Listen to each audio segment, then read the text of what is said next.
Welcome to Random Gleanings. I'm Chris. He's Jesse. Blue wave, what does that even mean? Help me understand.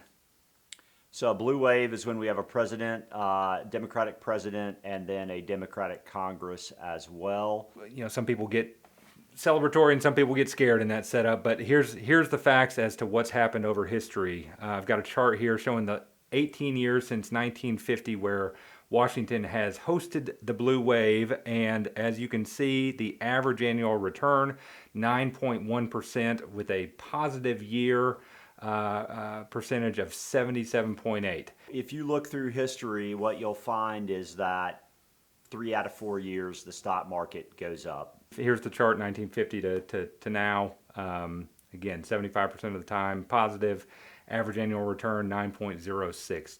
And for those keeping score at home, if you look from 1928 until now, you've had 12 years of all Republicans, you've had 34 years of all Democrats, and the Democrats are winning by a pretty healthy margin in terms of market return. I mean, there have been 3-1 Democrats versus all Republican. Returns on all Democrats averaged 14.1% from 1928 until now. What's been the best winner during that time, Jesse? Oddly enough, it is the Democrat in the White House and a split Congress, whether that's Republicans in charge of Congress or the Senate. A little bit of discord there, and probably not being able to get as much done has been the best setup.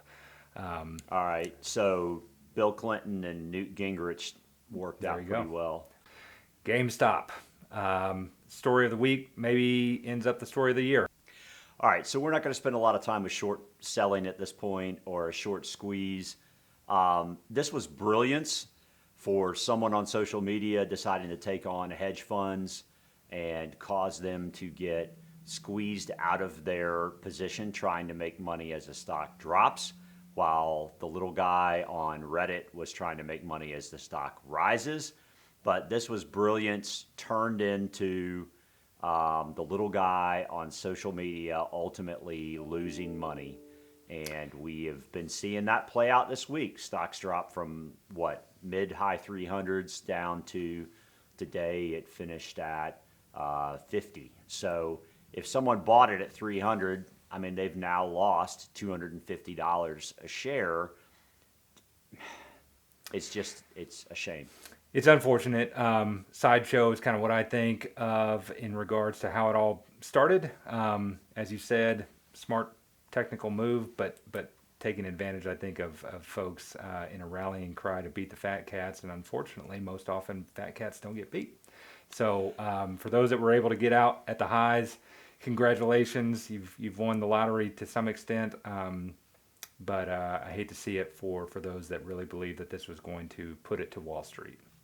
We've been asked if this is somehow, a harbinger or something that's going to hurt the market, and the answer, in my opinion, is no. It's kind of just, as you said, a sideshow. Moral of the story is someone's left holding the bag, and it would seem that the little guys who we were cheering for are those that are going to get hurt the worst. Enough of that. Next topic. All right, second half of bull markets, secular bull market. So a secular bull market would be an indefinitely upward trend. And generally secular bulls last, they could last 10 years. The last two have lasted 15 to 20 years. The 80s and 90s were 18 years. But one thing for all of them is they have a recession somewhere in the middle of them. The 50s and 60s, in 1957 and 8, we had the Asian flu, which killed about 120,000 Americans at the time. And then we came out of that. And then we had the second half of a secular bull for the 50s and 60s. The second half actually was better than the first half. In the 80s and 90s, we had 82 to 90, right? And then we had a housing-driven recession in 1990. That was also the first Gulf War.